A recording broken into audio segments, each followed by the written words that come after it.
నమస్తే మిత్రులారా, నేను మీ జనం టీవీ శంకర్. మనతో ఉన్నాడు జనం టీవీ తిరుపతి అన్న. మనం మొన్న జనం TV survey report exit polls అన్ని కూడా మీ ముందు తీసుకొచ్చినాం.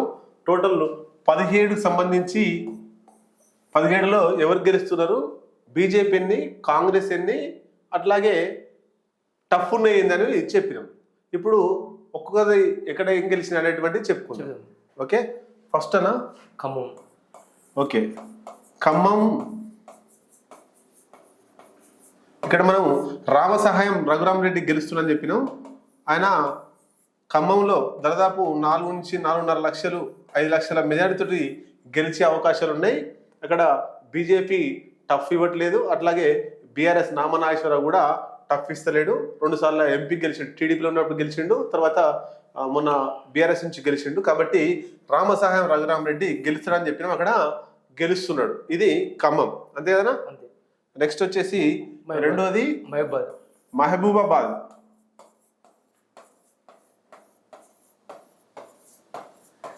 ఇక్కడ కాంగ్రెస్ పార్టీ అభ్యర్థి బలరాం నాయక్.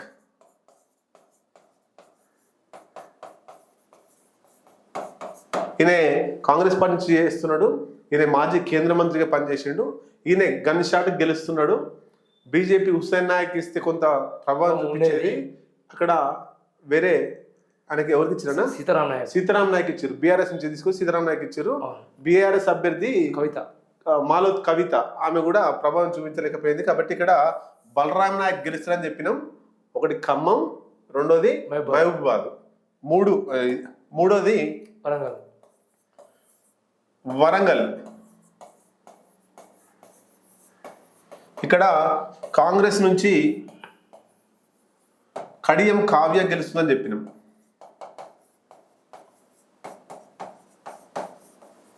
మీకు డౌట్ ఉంటే యూట్యూబ్లోకి పోయి వెతుక్కుంటే ఉంటుంది మేము చెప్పింది నిజమా అబద్ధమా అని. తర్వాత అరూరి రమేష్కి ఏమేమి మైనస్ ఉన్నాయో చెప్పినాం. అరూరి రమేష్ ఈయనే వర్ధనపేట మాజీ ఎమ్మెల్యేగా ఉండి మొన్న పోటీ చేసి ఓడిపోయాడు. అక్కడనే ఈయన ఆదరణ లేదు, వచ్చి ఈ మొత్తం ఏం గెలుస్తాడు. ఈయన కాన్ఫరెన్స్ లో ఇట్లా కావ్యకే వర్ధనపేట అరుణ్ రమేష్ కాన్స్టిట్యున్సీ లో కూడా కడియం కావ్యకే లీడ్ ఇచ్చింది. కాబట్టి స్టేషన్ గన్పూర్ వాళ్ళ నాన్న ఉండే ఎమ్మెల్యే, కాంగ్రెస్ హావా ఉంది కాబట్టి కడియం కావ్య గెలుస్తుందని చెప్పినాం, గెలిచింది. మొత్తం మీద 3 అయినా. ఇప్పుడు 4వది నల్గొండ. రఘువీర్ రెడ్డి, అంతేనా. రఘువీర్ రెడ్డి రాష్ట్రంలో మనం ఎక్కువ మెజార్టీ వస్తుందని చెప్పినాము. యూట్యూబ్లో వెతుక్కొని ఉంటుంది. రాష్ట్రంలోనే ఎక్కువ మెజార్టీ వచ్చేది ఎక్కడంటే నల్గొండ జిల్లాలోనే రఘువీర్ రెడ్డికి ఎక్కువ వస్తుందని చెప్పినాం. కుందూరు రఘువీర్ రెడ్డి జానారెడ్డి పెద్ద కొడుకునే, ఈయనకే వస్తుందని చెప్పినాం. వచ్చింది 5,50,000 పైచీల కోట్లతోటి గెలుస్తుండు. ఇది కావాలంటే యూట్యూబ్లో పోయి వెతుక్కోండి మీరు. జనం టీవీ మన చెప్పినటువంటి సర్వే రిపోర్ట్లో 5,50,000 ఓట్లకు పైగా తెలంగాణలో ఈయన హైయెస్ట్ ఇప్పటి వరకు. అది తర్వాత అక్కడ ఉండేటువంటి బీఆర్ఎస్ కంచర్ల కృష్ణారెడ్డి తక్కువనే ప్రభావం చూపించిండు, చాలా తక్కువ. సైదిరెడ్డి అయితే ఆయన హుజూర్ నగర్ లో ఎమ్మెల్యేగా ఉండే మాజీ ఎమ్మెల్యే, మొన్న పోటీ చేసి ఓడిపోయాడు. హుజూర్ నగర్ లో కూడా రఘువీర్ రెడ్డికి 1,00,000 మెజార్టీ ఇచ్చిండు. ఆయన సొంత కాన్స్టిట్యున్సీ ప్రజలు కూడా సైదిరెడ్డిని యాక్సెప్ట్ చేయలేదు. రఘువీర్ రెడ్డికి 1,00,000 మెజార్టీ, 1,00,000 మెజార్టీ ఒక కాన్స్టిట్యున్సీలో వచ్చింది. ఇది ఈయన ఎవరు, మన సైదిరెడ్డికి మరి ఆయన ఏం చేసుకుంటున్నా ఆయనకే తెలుస్తుంది. ఓకే, 4. నెక్స్ట్ భువనగిరి. 5వది భువనగిరి. ఇక్కడ కాంగ్రెస్ నుంచి చామల కిరణ్ కుమార్ రెడ్డి మనం చెప్పినాం, ఇంట్లో కూర్చోబెట్టి గెలిపిస్తున్నారని చెప్పినాం. బూర నర్సే గౌడ్ ఇక్కడ వేవ్ వచ్చింది అనుకున్నాడు. బీసీ సంఘాలు నాకే పనిచేస్తున్నాయి, అందరు నాకు పని చేస్తున్నారు, గౌడ్స్ కమ్యూనిటీ నాకే పని చేస్తున్నారు అనుకున్నాను. గౌడ్స్ లో ఎన్నట్లు ఉన్నాయన్న మొత్తం 3 లక్షలకు పైగా ఓట్లు ఉన్నాయి. ఈ 3 లక్షల ఓట్లలో మొత్తం గౌడ్స్ మొత్తం బీజేపీకి ఎందుకు వేస్తారు? దీంట్లో కాంగ్రెస్ వాళ్ళు ఉన్నారు, బీఆర్ఎస్ వాళ్ళు ఉన్నారు, సిపిఎం సిపిఐ వాళ్ళు ఉన్నారు, ఇంకా రకరకాల పార్టీ కాంగ్రెస్ వాళ్ళు కూడా ఉన్నారు, అన్ని పార్టీల వాళ్ళు ఉన్నారు. కాబట్టి 3 లక్షల ఓట్లని గంపగుత్త పడతాయని లెక్క పెట్టుకున్నారు. అది కాదు. తర్వాత ఇక్కడ చాలా అంటే సైలెంట్ ఓటింగ్ జరిగింది. పేరేమో బూర నరసింహ గౌడ్ది వచ్చింది, కానీ గెలిచింది చామల కిరణ్ కుమార్ రెడ్డి. మామూలుగా 2 లక్షల పైగా ఓట్లతో గెలిచిండు ఆయన. అంటే ఇక్కడ ఎవరు మోసం చేసిర్రు. తర్వాత బీఆర్ఎస్ ఓటు కూడా బాగా షిఫ్ట్ అవుతుంది అనుకున్నాం బూర నరసింహ గౌడ్కు, కానీ ఎక్కడే షిఫ్ట్ కాలే. అందరూ ఏమనుకున్నారంటే బూర నరసింహ గౌడ్ గెలుస్తాడు, బీఆర్ఎస్ ఓట్లు మెజారిటీ ఓట్లు అన్ని కూడా బూర నరసింహ గౌడ్కి పడతాయి అనుకోరు. ఎందుకు పడతాయి? గ్రామ స్థాయిలో ఉండే బీఆర్ఎస్ నాయకులు సర్పంచ్ గానో ఎంపీటీస్ గానో లేదా జెడ్పీటీస్ గానో పోటీ చేస్తారు. మరి వాళ్ళ వర్గాన్ని కాపాడుకోవాలి కదా. ఇప్పుడు బూర నరసింహ గౌడ్కి అయినట్టే బీజేపీకి అయినట్టే కదా. నెక్స్ట్ ఈ బీఆర్ఎస్ అయినా పోటీ చేసిన ఓట్లు పడాయి కాబట్టి వాళ్ళు ఖచ్చితంగా ఉండి వాళ్ళకే ఓట్లు వేసుకున్నారు తప్ప బీఆర్ఎస్ ఓట్లు బీజేపీకి షిఫ్ట్ కాలే. మళ్ళీ ఈ దక్షిణ తెలంగాణ కాంగ్రెస్ వే నడుస్తుంది, దక్షిణ తెలంగాణ మొత్తం కాంగ్రెస్ వే నడుస్తుంది. కాబట్టి ఇక్కడ బీజేపీకి గెలిచే అవకాశం లేదని మనం ఖచ్చితంగా చెప్పినాం. చామల కిరణ్ కుమార్ రెడ్డి గెలుస్తాడని చెప్పినాం, గెలుస్తుండు. ఇది చామల కిరణ్ కుమార్ రెడ్డి భువనగిరిలా. మొత్తం మీద 6వది నాగర్ కర్నూలు.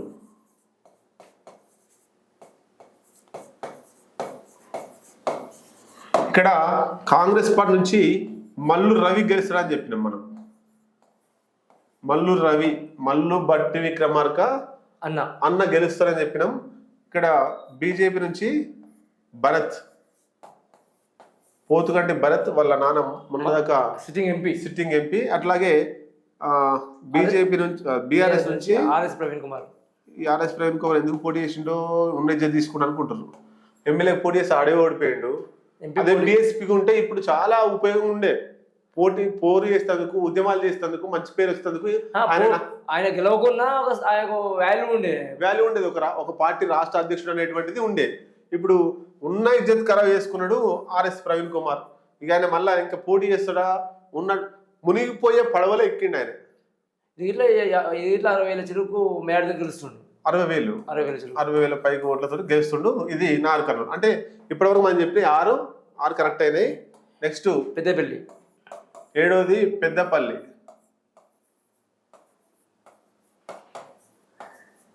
ఇక్కడ కాంగ్రెస్ నుంచి గడ్డం వంశీ,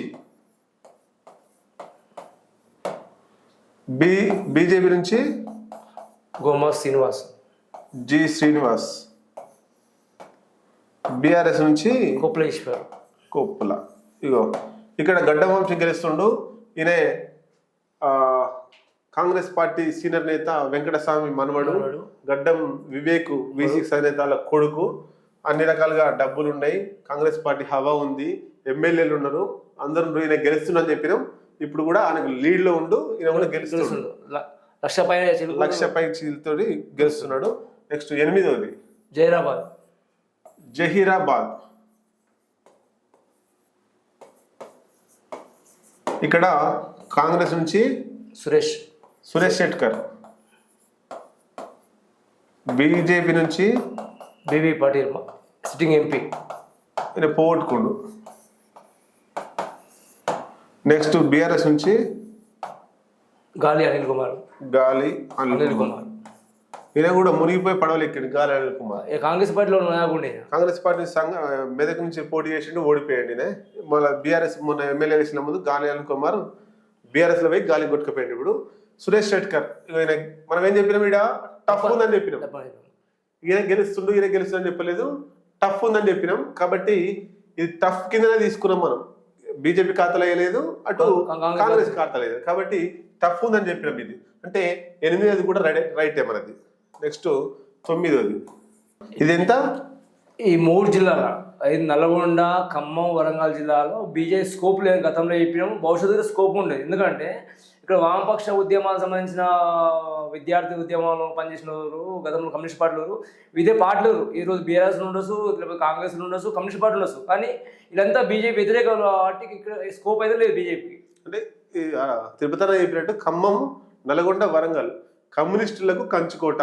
కమ్యూనిస్టు భావజాలం ప్రతి ఇంటిని తలుపు తట్టండి, తెలంగాణ సాయుధ పోరాటం ఉన్న ఇల్లే ఉంటుంది. చెట్టుకో వీరుణ్ణి, పుట్టకో వీరుణ్ణి దాచినటువంటి నేల ఇది.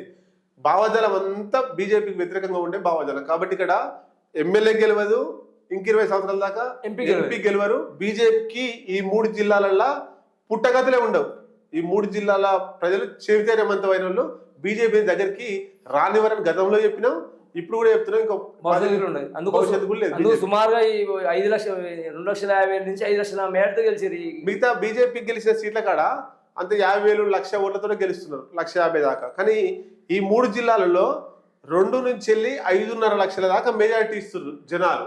అంటే బీజేపీ కూడా థర్డ్ పొజిషన్లో ఉంది. బీజేపీ అంత లోతు తొక్కేసారు. బీజేపీని, మోడీ ప్రభావాన్ని అంత లోతు తొక్కేసారు. 3 జిల్లాల ప్రజలు బీజేపీని ఇక్కడ ఆదరిస్తలేరు. ఎగ్జాంపుల్ థర్డ్ ప్లేస్ లో ఉంది బీజేపీ. మీరు చూడండి, ఎక్కడైనా ఒక బోలీర్ ఒకటే సెకండ్ ప్లేస్ ఉంది. అది కూడా బీఆర్ఎస్ థర్డ్ ప్లేస్ కు సెకండ్ ప్లేస్ కు కొంత తేడా. ఓకే, నెక్స్ట్ అన్న ఉత్తర తెలంగాణ. ఉత్తర తెలంగాణ చూసుకుందాం. ఇప్పటిదాకా మనం చెప్పుకుంది దక్షిణ తెలంగాణ, ఇప్పుడేమో ఉత్తర తెలంగాణ.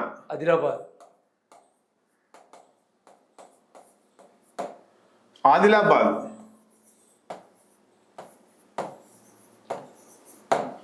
ఓకే. ఇక్కడ కాంగ్రెస్ నుంచి ఆత్రం సుగుణ, బీజేపీ నుంచి గోడం నగేష్, బీఆర్ఎస్ నుంచి ఆత్రం సక్కు. మనం ఏం చెప్పినామన్నా, ఈమె టీచరు, టీచర్, ఈమె ఆదివాసీ ఉద్యమ నాయకురాలు. కాకపోతే ఇక్కడ టప్ అని చెప్పాము.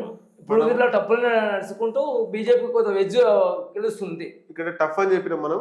బీజేపీకి కొంత ఎడ్జ్ కనబడతా ఉంది. చూద్దాం లాస్ట్ వరకు ఏమవుతుందో. బీజేపీకి అవకాశాలు, బీజేపీ కానీ టప్పులో తక్కువ మేడతో గెలుస్తుంటది. మనం ఆదిలాబాద్ టఫ్ అని చెప్పినాం. ఓకే, నెక్స్ట్ 10వది కరీంనగర్. ఇది అందరూ తెలిసిందే. ఇక్కడ బీజేపీ నుంచి వెళ్ళి బండి అనుకున్నాం, బండి సంజయ్ గెలుస్తున్నాడు. కాకపోతే రెండోది బీఆర్ఎస్ వస్తా అనుకున్నాం అందరూ. కాంగ్రెస్ 3వ ప్లేస్ పోతా అనుకున్నాం. కానీ వెలిశాల రాజేందర్ రెండో స్థానం ఉన్నాడు. రెండో స్థానం. బీఆర్ఎస్ వినోద్ కుమార్ ఏమో 3వ స్థానం ఉన్నాడు. ఇక్కడ బీఆర్ఎస్ ఓటు మొత్తం సెట్టు బండి సంజయ్కి అయ్యింది. బీఆర్ఎస్ ఓట్లన్నీ బండి సంజయ్ అయ్యింది కాబట్టి 3వ ప్లేస్ వచ్చింది. కాంగ్రెస్ వెలిశాల రాజేందర్ 2వ ప్లేస్ వచ్చింది. బండి సంజయ్కి ఫస్ట్ ప్లేస్ వచ్చింది.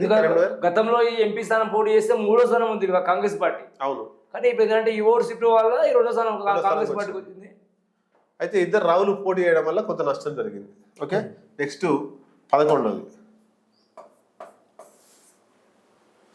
ఏదైనా 11వది నిజామాబాద్ కూడా మనం డి అరవింద్ గెలుస్తాడని చెప్పినాం. అప్పుడు ఏంటంటే జీవన్ రెడ్డి కొంత ఏజ్డ్ అయినాం. జీవన్ రెడ్డి బీజేపీ, కాంగ్రెస్. జీవన్ రెడ్డి మంచోడు కాదని కాదు, ఏజ్ బార్ అయ్యిండు. యూత్ ఓట్లు పడలేకపోయినాయి, కొంత స్పీడ్ అందుకోలేకపోయాడు, సోషల్ మీడియాలో వెనుకబడ్డాడు. ఈయన సోషల్ మీడియా చూసుకుపోయిండు, అందరిని ఆకర్షించిండు. మోడీ వేవ్ ఉంది, అటు ఉత్తర తెలంగాణ మొత్తం కూడా ప్రభావం. బీజేపీ వేవ్ ఉంది కాబట్టి బీఆర్ఎస్ షిఫ్ట్ అయిపోయింది. బీఆర్ఎస్ ఓట్లు షిఫ్ట్ అయినాయి. బీఆర్ఎస్ మొత్తం థర్డ్ ప్లేస్ కాబట్టి బీజేపీ గెలుస్తుండు అరవింద్ అక్కడ. ఓకే, నెక్స్ట్ ఇది కూడా చెప్పినాం మనం. నెక్స్ట్ 12వది మల్కాజ్గిరి.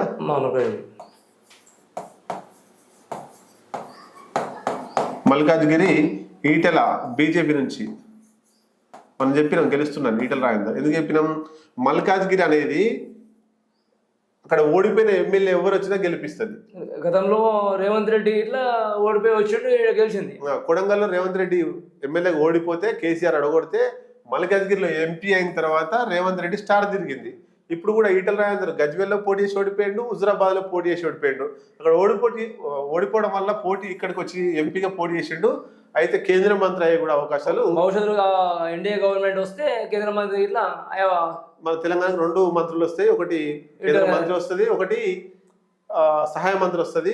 మళ్ళీ కిషన్ రెడ్డికి కేంద్ర మంత్రి వస్తే ఈటెల రాజేందర్కు సహాయ మంత్రి వచ్చే అవకాశాలు 100% ఉన్నాయి. నెక్స్ట్ 13వది చేవెళ్ళ. ఇక్కడ బీజేపీ నుంచి కొండ. ఏం చెప్పినాము మనం ఈ కాన్స్టిట్యున్సీ టప్ అన్నాము. కాకపోతే రంజిత్ రెడ్డి ఇది బీజేపీ ఇక్కడ టఫ్ ఉందని చెప్పినాం, అంటే బీజేపీ బీఆర్ఎస్ టఫ్ ఉందని చెప్పినాం. కాకపోతే బీజేపీ ఇక్కడ గెలుస్తుంది. కొండ విశ్వేశ్వరరెడ్డి రెండోసారి అలా ఫ్యామిలీ కొండ వెంకటరామరెడ్డి ఉన్న ఇమేజ్ ఆ జిల్లాలో ఉంది కాబట్టి ఈయనకు అవకాశం ఉంది. గతంలో ఎంపీ ఓడిపోయింది ఈయన, అది కలిసి వచ్చింది. నెక్స్ట్ 14 మెదక్.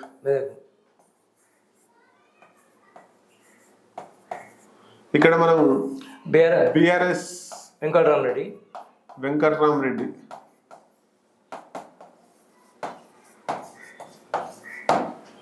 2 రఘునందన్, బీజేపీ 3 నీలం మధు. మనం వెంకటరామరెడ్డి గెలుస్తారని చెప్పినాం మెదక్లో. అది గిట్ల ఎందుకు చెప్పాల్సి వచ్చిందంటే కేసీఆర్ హరీష్ రావు గజ్వేల్ ఉంది, మెదక్ మన సిద్దిపేట ఉంది. ఇజ్జత్కి సవాల్ తీసుకుంటారేమో అనుకున్నాం కానీ ఇజ్జత్ తీసుకుంటారని మనం అనుకోలేదు. ఒకటి ఇక్కడ రఘునందన్ 8,000 సుమారు ఒక 30,000 ఓట్లతో గెలిచే అవకాశం 30,000 ఓట్లతో గెలిచే అవకాశం ఉంది. మనం చెప్పిన దాంట్లో ఇది మిస్ అయింది మెదక్. మనం చెప్పిన దాంట్లో నెక్స్ట్ వచ్చేసి 15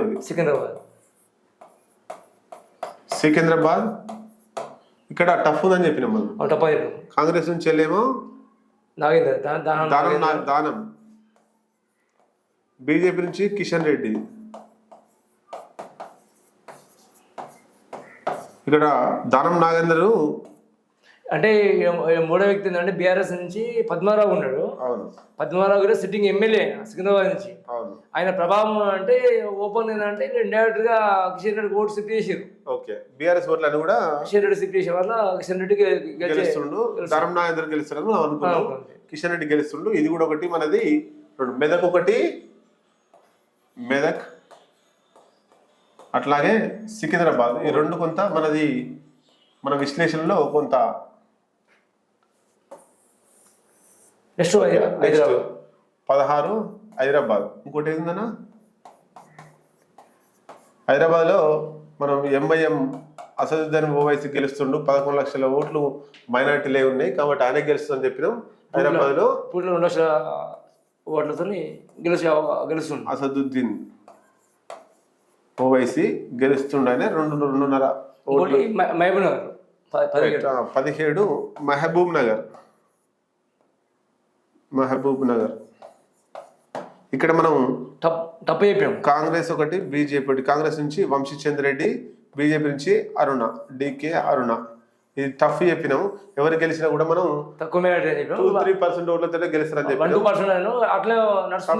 ఇప్పుడు ఇది కూడా నువ్వా నేనన్న పొజిషన్ అనే నడుస్తుంది. గెలుస్తుంది. ఎవరు గెలిచినా ఒక 10,000 ఓట్లతోటి గెలిచే అవకాశం ఉంది. మనం చెప్పిన 17 సీట్లలో మనం మెదక్ ఒకటి, సికింద్రాబాద్ అంతేనా? 2 సీట్లు. 1, 2 సికింద్రాబాద్. ఈ 2 మన సర్వే రిపోర్ట్లో తప్పు. మిగతా 15 మనం చెప్పింది జరుగుతుంది. తర్వాత నల్గొండ మనం చెప్పింది జరిగింది. నల్గొండలో అందరికంటే తెలంగాణలో 17 సీట్లలో నల్గొండ రఘువీర్ రెడ్డి వస్తారని చెప్పినాం. ఆయనే 5.5 లక్షల పైగా రాష్ట్రంలో మెజార్టీ వస్తారని చెప్పినాం. అదే మెజార్టీ ఎక్కువ వస్తుంది. ఇది మన జనం టీవీ విశ్లేషణ, రివ్యూ కూడా ఇచ్చినాం. మీ అభిప్రాయాన్ని కామెంట్ రూపంలో తెలియజేయండి. జనం టీవీకి సపోర్ట్ చేయండి.